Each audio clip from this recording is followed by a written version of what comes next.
नमस्कार दोस्तों, स्वागत है आप सभी का मेरी यूट्यूब चैनल माइके मिन में।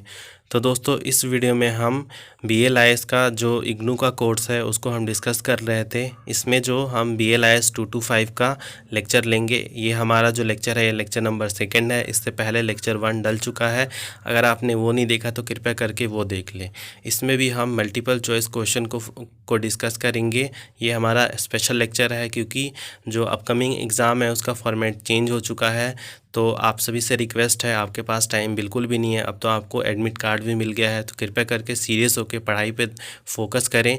और आज का जो हमारा लेक्चर है इसमें हम कुछ अनसीन पैसेज को भी डिस्कस करने वाले हैं जो कि बहुत ही हाई चांसेस है आने का। तो आपसे रिक्वेस्ट है, आप प्लीज़ करके वीडियो को ज़्यादा से ज़्यादा शेयर करें, लाइक करें और कमेंट करना ना भूलें आपको आज का लेक्चर कैसा लगा। और अनसीन पैसेज अगर आपको और चाहिए तो वो भी आप कमेंट करें ताकि हम और भी आगे अनसीन पैसेज को लेके आएँ। और इस वीडियो में फ़िलहाल करके हम अनसीन पैसेज पे ज़्यादा फोकस कर रहे हैं। जो पहले वाला वीडियो था उस पर हम ग्रामेटिकल पोर्शन पे हमने फोकस किया था, तो आपने अगर वो नहीं देखा तो कृपया करके वो देख लें। और कुछ बच्चे कमेंट कर रहे थे उनको जो लेक्चर है वो चैप्टर वाइज चाहिए, तो रिक्वेस्ट करते हैं, अभी पॉसिबल नहीं है हम लाने के लिए, कोई हमें दिक्कत नहीं है, ले आएंगे, बट आप लोगों को भी दिक्कत होगी क्योंकि अभी आप लोगों के पास भी इतना टाइम नहीं है। तो कृपया करके हमें सपोर्ट करें, आप लोग के लिए ही हम सारे स्क्रूटनी करके पूरा चैप्टर का लेके आ रहे हैं, तो कृपया करके आप कोऑपरेट करें। तो चलिए फिर लेक्चर को शुरू करते हैं।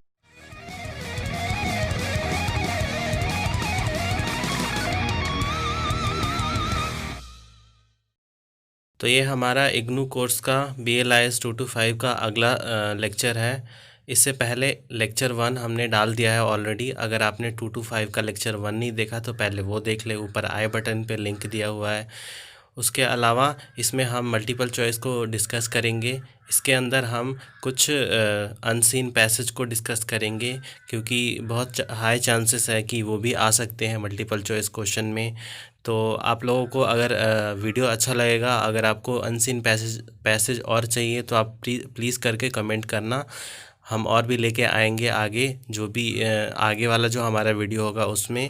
और बाकी जो ग्रामर है उसका जो पोर्शन हमने लास्ट वाले वीडियो में कवर किया था, इसमें हम अनसीन पैसेज को 3-4 अनसीन पैसेज को यहाँ पे हम कवर करेंगे।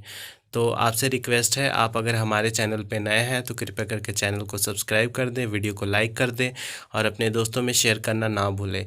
हम हर लेक्चर का PDF भी प्रोवाइड कर रहे हैं। अगर आपने अभी तक हमारा टेलीग्राम ग्रुप को ज्वाइन नहीं किया है तो कृपया करके आप वो ज्वाइन कर ले। हमारा जो भी लेक्चर डलता है उसका PDF हम लोग वहाँ पे शेयर करते हैं। और इस लेक्चर को लेने से पहले एक बात करनी है आप लोगों से। कुछ बच्चे कमेंट कर रहे थे कि सर हमारा जो सेंटर है हमारे घर से काफ़ी दूर है, तो हम कैसे अपना सेंटर चेंज करें। तो उन सभी बच्चों के लिए मैं एक बताऊंगा कि आप लोग जो आपका रीजनल सेंटर था आप वहाँ पे कांटेक्ट करें, आप अपने स्टडी सेंटर पे कांटेक्ट करें और फिर वहाँ से आप उनको मेल करें, कॉल करें, जल्दी से जल्दी आप ये सारा प्रोसेस कंप्लीट कर लें। क्योंकि फिर आगे क्योंकि आप लोगों को एडमिट कार्ड डाउनलोड हो चुका है, आप लोगों ने एडमिट कार्ड आपको मिल गया है, तो इस प्रोसेस में आप ज़्यादा टाइम ना लगाएं। आप अपने रीजनल सेंटर पे प्लीज़ करके जल्द से जल्द कांटेक्ट करें और फिर आपका वहाँ से ही कुछ होगा, तो आप जल्दी से जल्दी करें। तो चलिए फिर इस लेक्चर को शुरू करते हैं। तो इसमें फर्स्ट जो क्वेश्चन है यहाँ पे वो है, complete the sentences with verb in the simple present. इनको कंप्लीट करना है वर्ब्स में जो कि सिंपल प्रेजेंट में होना चाहिए। तो इसका जो फर्स्ट क्वेश्चन है, देखिए यहाँ पे आंसर हमने लिख दिया है क्योंकि आप लोग बार बार बोलते हैं सर आंसर भी प्रोवाइड करें, तो आंसर भी हमने हर क्वेश्चन का अब आंसर भी इस PDF में आपको मिलेगा। टेलीग्राम ग्रुप पे जब ये PDF अपलोड होगा तो आपको आंसर के साथ मिलेगा। तो पहला है, I dash to office every day. I dash to office every day, इसमें हमें सिंपल प्रेजेंट में वर्ब फिल करना है। तो I walk to office every day, WALK, walk to office every day. फिर सेकेंड है, I dash my house at 8 o'clock in the morning. तो यहाँ पे आएगा I leave, LEAVE, leave my house at 8 o'clock in the morning. फिर third है, ये सारे हम वर्ब फिल कर रहे हैं सिंपल प्रेजेंट के अकॉर्डिंग। आगे है I dash my lunch in the office canteen. I dash my lunch in the office canteen, इसमें आएगा I have my lunch in the office canteen, HAVE, have. आगे है I dash I dash home by 6 PM, I return home by 6 PM। फिर है fourth का यहाँ पे in the evening I dash for a walk, in the evening I go for a walk, on weekend I dash badminton in the club, on weekend I play badminton in the club. फिर अगला है once a year I dash out on a holiday with my family, once a year I go out on holiday with my family. अच्छा, इसमें कुछ question है जो repeated हैं, last video में भी किए थे, तो रियली सॉरी, ये एडिट करने के वक्त जो हमारे एडिटर हैं उनसे गलती हो गई है, उन्होंने मिक्स कर दिया है लास्ट वाले क्वेश्चन को भी। बट डोंट वरी, इसमें नए भी क्वेश्चन है तो आप इसको ध्यान रखना, आप यहाँ पे क्वेश्चन को एडजस्ट कर लेना आप लोग। इसको प्रैक्टिस ज़रूर करें आप अपने लेवल पे। आगे क्वेश्चन पढ़ते हैं दूसरे क्वेश्चन पे। Which option from the given is an example of emotional barrier to communication. इनमें से दिए हुए में से कौन सा एग्जाम्पल जो है वो इमोशनल बैरियर का काम करता है कम्युनिकेशन में? तो क्या वो मिसट्रस्ट है, मिसगिविंग है, या फियर्स है, या फिर ऊपर के सारे ही हैं? तो ऑप्शन जो करेक्ट है वो है हमारा D, all of the above. ऊपर के सारे ही बैरियर में आते हैं कम्युनिकेशन के। आगे चलते हैं, आगे हमारा पैसेज है, देखिए। Read the following passage and answer the question given below in the context of the passage. अब ये पूरा पैसेज पढ़ूँ तो टाइम ज़्यादा यहाँ पे वेस्ट होगा, इसीलिए मैं आपको हिंदी में समझा देता हूँ इस पैसेज में है क्या। इस पैसेज में है कि एक यहाँ पे एक आदमी है, वो एक शॉप में जाता है। पहले वो नॉर्मल कपड़े पहन के जाता है, तो उसको उतना ज़्यादा सेल्समैन जो होते हैं या वहाँ के जो मैनेजर होते हैं उसको इतना इम्पोर्टेंस नहीं देते, बिकॉज दे थिंक कि उसके पास कपड़े ही ऐसे हैं तो वो ख़रीदेगा क्या। फिर जब दोबारा वो जाता है तो वो अच्छे कपड़े पहन के जाता है, तो सेल्समैन उसको काफ़ी अटेंशन देता है, और जो उसके मैनेजर होते हैं वो भी उससे पूछते हैं आपको क्या चाहिए। तो इसमें उसने ये जो पर्सन है ये वहाँ पे लोगों के वो जो सेल्समैन है उसके अटेंशन लेता है, और बाकी वहाँ उनको बताता है कि लास्ट टाइम जब मैं आया था तो मेरे साथ ऐसा हुआ, और इसीलिए मैं दोबारा आया था कि मुझे आपको बताना था, और फिर उसको बुरा लगा था। तो ये सारी बातें हैं इसमें, तो आप एक बार पढ़ लेना जब आपको मिलेगा ये पैसे, जो ये वाला PDF मिलेगा तो आप एक बार पढ़ना, आपको समझ में आ जाएगा। बाकी मैंने हिंदी में समझा दिया जिनको दिक्कत होती है रीड करने में। तो आगे चलते हैं, क्वेश्चन नंबर 1 है the young man was well dress because. जो यंग लड़का था उसने काफ़ी अच्छे ड्रेस पहन रखे थे, क्योंकि it was his habit to dress well, उसकी ये आदत थी कि वो ड्रेस पहने। या फिर it was his wedding day, क्या उसकी शादी का दिन था वो। या या फिर he wanted to meet the manager of the shop, क्या वो मैनेजर से मिलना चाहता था। या he wanted to impress the salesman. तो इसका जो करेक्ट ऑप्शन है वो है हमारा डी, वो सेल्समैन को इम्प्रेस करना चाहता था। ऊपर मैंने बता दिया था कि वो पहली बार गया था तो सेल्समैन जो था उसने ज़्यादा इम्पोर्टेंस नहीं दिया था, तो इस बार वो इम्प्रेस करने के लिए गया था वहाँ पे। सेकंड क्वेश्चन हमारा है the salesman in the shop are describe as people who pay attention to. जो सेल्समैन था वो किसके ऊपर ज़्यादा मतलब अटेंशन पे करता था, वो किसने कैसे डिस्क्राइब कर रहे हैं? जैसे कि only young man and women, क्या वो सिर्फ यंग मैन और वुमेन को अटेंशन देता था, या प्रिटी वुमेन को, या ओनली रिच कस्टमर को, या रेगुलर कस्टमर को? तो सेकंड का जो करेक्ट ऑप्शन है वो है हमारा सी, वो सिर्फ रिच कस्टमर को ही ज़्यादा ध्यान देता था। आगे चलते हैं थर्ड क्वेश्चन पे। थर्ड क्वेश्चन है the young man move away to the hosiery section because he. जो खरीदने आया था वो हॉस्टरी सेक्शन से चला गया, क्यों? क्योंकि he was interested in purchasing anything now या फिर he didn't like the readymade clothes, या ही वांटेड बेटर क्लोथ्स, या वॉज रेस्टलेस। तो हमारा ये जो थर्ड क्वेश्चन है, तो थर्ड क्वेश्चन का जो करेक्ट ऑप्शन है वो है A, he was irritated in purchasing anything now. आगे चलते हैं फोर्थ क्वेश्चन पे। फोर्थ क्वेश्चन है the manager asked the young man was he wanted because what he wanted, because क्योंकि he would give him exactly what he was looking for, उसको ताकि उसको दे सके जो चीज़ वो ढूंढ रहा है। या the salesman had drawn his attention to the indifferent attitude of the young man, या सेल्समैन ने अपना जो एटीट्यूड था वो अच्छे तरीके से दिखाया नहीं। या ही thought they would do more business with him, that's why, या फिर उसने सोचा कि मैं इससे ज़्यादा बिजनेस कर सकता हूँ। या ही thought the visitor was dissatisfy, या फिर उसको लगा कि जो विजिटर है वो डिससेटिस्फाइड है। तो फोर्थ का जो करेक्ट ऑप्शन है वो है B, the salesman had drawn his attention. तो सेल्समैन का जो अटेंशन था वो उसके ऊपर था to the indifferent attitude of the young man, क्योंकि जो यंग मैन था वो इंटरेस्टेड नहीं लग रहा था किसी भी चीज़ में, बहुत ही कैजुअल तरीके से चीज़ों को देख के और जा रहा था। आगे चलते हैं फिफ्थ क्वेश्चन पे। फिफ्थ क्वेश्चन है the young man left without making purchase because he. जो यंग मैन जो खरीदने आया था, जो लड़का, उसने कुछ भी बिना खरीदे वो चला गया, क्योंकि didn't have money, couldn't find any item of his choice, उसके पास पैसे नहीं थे, या फिर उसको उसके मतलब की चीज़ें नहीं मिली।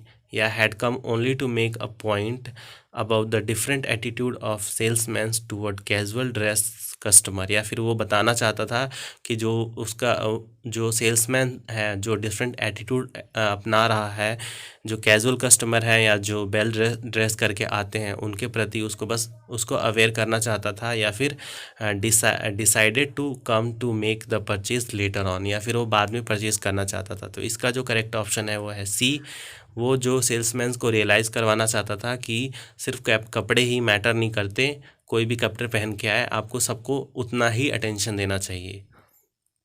तो देखिए इसका यहाँ पे ऑप्शन भी जो करेक्ट ऑप्शन है वो मेंशन है यहाँ पे, तो आप लोग देख लेना जब आपको पीडीएफ मिलेगा। सेकंड जो हमारा यहाँ पे पैराग्राफ है जो अनसीन पैसेज का, तो ये हमारा read the following passage and answer the question given below, it is in the context of the passage.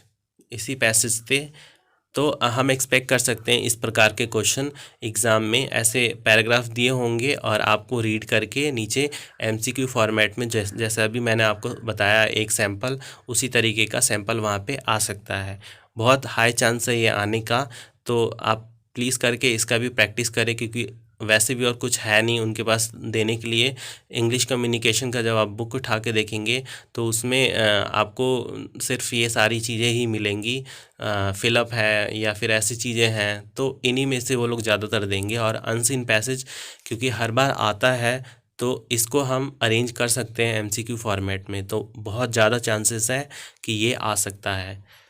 Writing parts नहीं आएगा आपको, यहाँ पे एमसीक्यू फॉर्मेट में ऐसे क्वेश्चन देखने को मिलेंगे, तो कृपया करके आप फोकस करें इन सब चीज़ों पे भी। तो सेकंड जो पैराग्राफ है वो पैराग्राफ है एक सोल्जर्स राइटर के बारे में। जो राइटर है वो बहुत इंटरेस्टेड है सोल्जर्स को लेके, जो आर्मी मैन होते हैं उनको, उनमें बहुत ज़्यादा वो दिलचस्पी रखता है, क्योंकि उनको वो जो स्टोरियाँ बताते हैं अपने बैटल फील्ड की वो उसको बहुत पसंद होती है।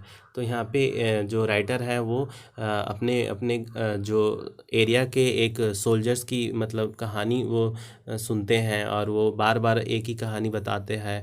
मतलब वो उसने बहुत सारी कहानियाँ बताई हैं जो राइटर की को, बट उसको उसमें से कुछ कुछ कहानियाँ बहुत पसंद आई हैं। जैसे एक कहानी कि वो जब वॉर हो रहा था कैसे वो घर से भाग के गए थे, क्योंकि उनको जो वो सोल्जर था उसको बहुत ज़्यादा इंटरेस्ट था आर्मी ज्वाइन करने का, तो वो घर छोड़ के चले गए और आर्मी उन्होंने ज्वाइन कर लिया। फिर उसके बाद जब वो प्रिजन ऑफ वॉर में उनको मतलब पकड़ा गया था, जब जापानीज़ ने पकड़ लिया था वर्मा में, तो वहाँ से वो कैसे भागे और क्या क्या उनको मुश्किलों का सामना करना पड़ा। तो ये सारी जो चीज़ें हैं इस पैराग्राफ में है, तो चलिए फिर आगे इसके क्वेश्चन हम पढ़ते हैं। आपको जब क्वेश्चन मिलेगा तो आपको समझ में आ जाएगा, वैसे मैंने आपको हिंदी में सिंप्लीफाई करके समझा दिया है। तो यहाँ पे फर्स्ट क्वेश्चन है, the author was very fond of the soldier because. जो ऑथर थे उनको बहुत ही ज़्यादा इंटरेस्ट था सोल्जर्स में, क्योंकि he had lost one his leg in war, क्योंकि वो जो सोल्जर्स थे वो अपना एक पैर गंवा चुके थे वॉर में। या फिर he use to tell the author about his adventure, या फिर वो ऑथर को अपने एडवेंचर के बारे में बताते थे। या he was content with lots, या उन्होंने बहुत सारी चीज़ें की थी। या he had been too many country, या फिर वो बहुत सारी कंट्री में गए थे। तो जो इसका करेक्ट ऑप्शन है वो है सी। जो फोर्थ क्वेश्चन है उसका फर्स्ट क्वेश्चन का आंसर जो है वो है सी। आगे चलते हैं। हाँ सी, क्योंकि उन्होंने बहुत सारी लाइफ में चीज़ें देखी थी, और वो स्टोरियाँ जब वो बताते थे तो जो राइटर थे उनको बहुत इम्प्रेसिव लगता था वो सारी चीज़ें। सेकंड क्वेश्चन है, why did the soldier repeatedly tell that he walk 200 miles. जो सोल्जर्स थे वो बार बार ये क्यों बताते थे कि वो 200 माइल्स चले थे, क्योंकि he runs away from home to join the army, क्योंकि वो घर छोड़ के करने के लिए चले गए थे आर्मी। या he had to cross the Libyan sea, या फिर वो डेजर्ट को क्रॉस करना चाहते थे। या he had to escape from the prison of war camp, या फिर वो प्रिजन ऑफ वॉर में वो जब कैदी बने थे तो वहाँ से वो भागना चाहते थे। या फिर he was a strong soldier, या फिर वो बहुत स्ट्रॉन्ग सोल्जर थे। तो इसका जो करेक्ट ऑप्शन है जो हमारा सेकंड है इसका है डी, क्योंकि वो एक स्ट्रॉन्ग सोल्जर बनना चाहते थे। तो आगे चलते हैं। और थर्ड है यहाँ पे, the story of old soldier that the author like most was that about. जो स्टोरी ओल्ड सोल्जर जो बताते थे उनमें से कौन सी स्टोरी जो ऑथर को बहुत पसंद आई थी, वो he run away from home to join the army, वो घर छोड़ के गए थे आर्मी ज्वाइन करने के लिए। His first battle to Libyan desert, उनका जो पहला लड़ाई थी लिवियन डेजर्ट में। या फिर the loss of his leg in Assam, या उनका एक पैर जो वो जब उनका पैर मतलब कट गया था उसके बारे में। या he escape from a Japanese prison of war. तो इसका जो करेक्ट ऑप्शन है वो है डी, वो जैपनीज प्रिजन ऑफ वॉर से छोड़ के भागे थे, तो वो वाली स्टोरी उनको बहुत पसंद थी। आगे चलते हैं फोर्थ क्वेश्चन पे। The old soldiers according to the author was unhappy about his life, satisfy with his lot, angry about the late,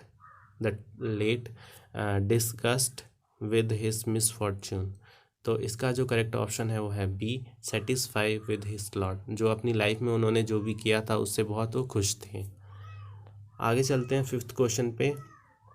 देखिए यहाँ पे सारे क्वेश्चन का यहाँ पे ऑप्शन दिया हुआ है, तो आप लोग यहाँ से रेफ़र कर सकते हैं। The soldiers leg had to be amputated because he was walk 2000 mile in 2 week. वो दो दो 2000 माइल चल के आए थे 2 वीक में।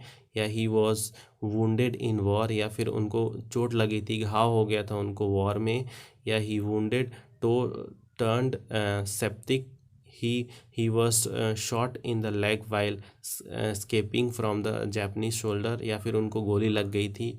तो जो इसका करेक्ट ऑप्शन है वो है हमारा सी, ही वुंडेड टोज टर्न सेप्टिक। उनका जो घाव था वो बहुत सीरियस हो गया था, मतलब वो पॉइजनस हो गया था, तो इसीलिए उनका जो पैर था वो काटना पड़ा, वो इन्फेक्शन लग गया था उनके घाव में। आगे चलते हैं फिफ्थ क्वेश्चन पे। फिफ्थ क्वेश्चन भी एक पैराग्राफ है, यहाँ पे एक स्टोरी बताई गई है जो कि एक वॉयज के बारे में है। वॉयज होता है जब हम कहीं टूर पे जाते हैं जब हम सी में जब टूर पे जाते हैं शिप के द्वारा, तो वो जो टूर होता है उसको हम वॉयज बोलते हैं।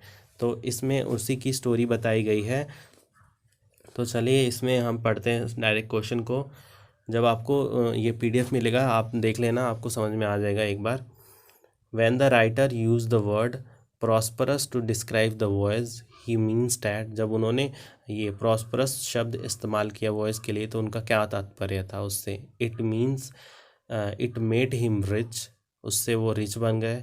It made him healthy, उससे वो हेल्दी बन गए। या इट वॉज़ वेरी प्लेजेंट, या फिर वो बहुत ही सुखदायक था। इट वॉज़ अनइवेंटफुल, या वो एक अनइवेंटफुल मतलब सिचुएशन था या इवेंट था। तो फर्स्ट का जो करेक्ट ऑप्शन है वो है हमारा C, it was a very pleasant, बहुत ही सुखदायक लगा उनको। On the voice the author, जब वो वॉइस पे गए थे तो ऑथर क्या थे, left the ship eight interval, वो शिप को बार बार हर इंटरवल के बाद छोड़ देते थे। या was not able to leave the ship because it did not stop, या वो शिप को छोड़ नहीं पा रहे थे क्योंकि वो स्टॉप ही नहीं हो रहा था। या नेवर लेव द शिप एट ऑल, या नेवर लेव the ship till they come into the down, या फिर वो जब तक वो उतर नहीं गए तब तक वो उसी में बैठे रहे। तो इसका जो करेक्ट ऑप्शन है वो है डी, वो जब तक नहीं उतरे जब तक वो पहुंच ना जाए वहां तक। आगे थर्ड क्वेश्चन, तो थर्ड क्वेश्चन है हमारा, in context of the passage the word provision means mainly food, mainly security, money, mainly ammunition. तो इसका जो करेक्ट ऑप्शन है थर्ड का वो है हमारा ए, मेनली फूड। आगे चलते हैं फोर्थ क्वेश्चन पे। From the for the payment of author fried the captain kept his good as security, refund to accept any money, refuse to accept any money, protect against being paid only a fashing, या फिर accept a sum of money. तो fourth का जो correct option है वो है हमारा B, refuse to accept any money. उसने मना कर दिया था एक भी मनी लेने से जब वो यात्रा पे गए थे उस। आगे चलते हैं फिफ्थ क्वेश्चन पे। फिफ्थ क्वेश्चन है हमारा, from the passage it is clear that the captain attitude to the author was one of hostility, या वन ऑफ इनडिफरेंस, या one of extreme friendliness and kindness, या one of disgust and irritation. तो इसका जो correct option है वो है हमारा C, one of extreme friendliness and kindness, क्योंकि उसने पैसे भी लेने से इनकार कर दिया था जो कैप्टन था। तो ये देखिए इसका भी यहाँ पे आंसर आपको मेंशन है। जब आपको PDF मिलेगा आप यहाँ से पूरा रेफ़र कर लेना, प्लीज़ करके प्रैक्टिस ज़रूर करें आप लोग इन सब का। और अगर आप चैनल पे नए हैं तो कृपया करके चैनल को सब्सक्राइब कर दें, वीडियो को लाइक कर दें, और बहुत ज़्यादा रिक्वेस्ट कर रहे हैं आप सभी से, प्लीज़ करके अपने दोस्तों में ज़रूर शेयर करें ताकि उनकी भी हेल्प हो। और आप कमेंट में ज़रूर बताएं आपको आज का लेक्चर कैसा लगा। तो ठीक है, फिर मिलते हैं आप सभी से नेक्स्ट वीडियो में, नेक्स्ट लेक्चर में। तब तक के लिए धन्यवाद।